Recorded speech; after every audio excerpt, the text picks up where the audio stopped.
আজকে ভাগনা ভাগ্নির জন্মদিন ছিল, সেই জন্য আজকে একটু শাড়ি পরেছি।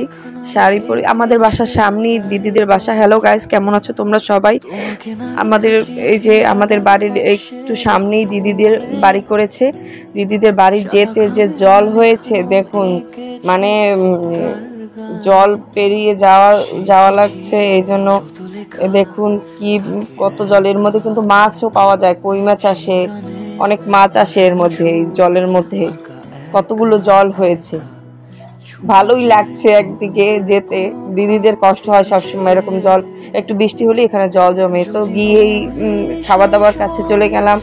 বিরিয়ানি রান্না করেছিল দিদি, বিরিয়ানি রান্না করেছিল আর রান্না করেছিল ডিমের কোরমা। খুব টেস্ট হয়েছিল খেতে। এটা ছিল দুপুরের খাবার। আমরা দুপুরে রাত্রে দিদিদের ওখানেই খেয়েছি। এই যে আমি খাবার নিয়ে বসে পড়লাম। খাবারের বিরিয়ানির সাথে ডিম নিলাম, আর নিলাম পেঁয়াজ আর লেবু আর শশা। খেয়ে দিয়ে বাড়ি চলে আসলাম। এই যে বিকেলে ভাগনা ভাগ্নির জন্মদিন উপলক্ষে আমি নিজের হাতে করে এই যে পায়েস রান্না করছি। পায়েস রান্না করা প্রায় শেষ।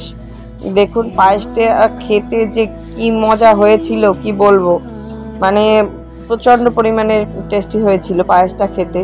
নিজে রান্না করছে যে বলছিল। এখন ভাগ্নি ভাগ্নির জন্য জামা কিনতে গেলাম। এই যে ভাগ্নির জামাটা চয়েস করেছি আমি। কেমন হয়েছে তোমরা সবাই কমেন্টস করে বলো। হ্যাঁ, ভাগ্নির জামাটা কেমন হয়েছে? আর এই যে ভাগ্নির জামা, ও হচ্ছে অনেক লম্বা চওড়া, ওর জামা মেলানো খুব কঠিন। শেষে ইজির একটা জামা নিয়ে আসলাম ডাবল এক্সেল সাইজের। ভাগ্নির তো জামাটা খুব পছন্দ হয়েছে।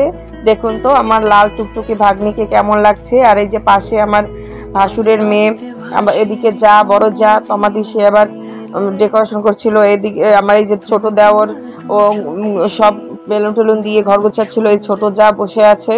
আর ও তো আমার দেবর বৌদি বলতে কথা দেখলেই দুষ্টমি শুরু করে দেয়। এই সব গুছগাছ প্রায় মোটামুটি শেষ, সব গুছগাছ প্রায় শেষ।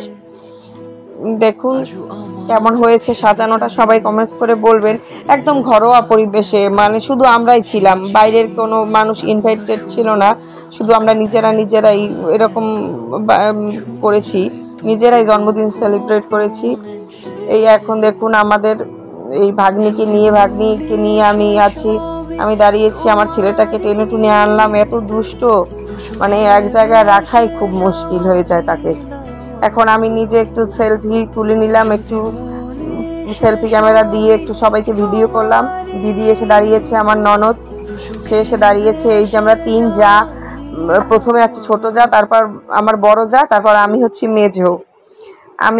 এই যে সবাই মিলে একসাথে দাঁড়ালাম। দিদিও একটু আসলো, ভাগ্নে এসে দাঁড়ালো। সে তো ছবিও তুলতে চায় না, ভিডিও করতে চায় না। তাকে জোর করে এই যে আমাদের দেয়া জামাটাই সে পরেছে।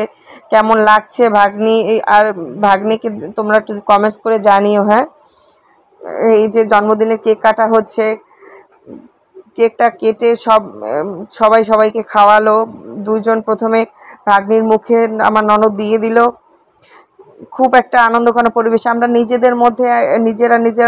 নিজেদের মতো একটু ভালো থাকার চেষ্টা করি, এই আর কি। সবাই ওদের জন্য আশীর্বাদ করবেন, সবাই ভালো থাকবেন। টাটা বন্ধুরা।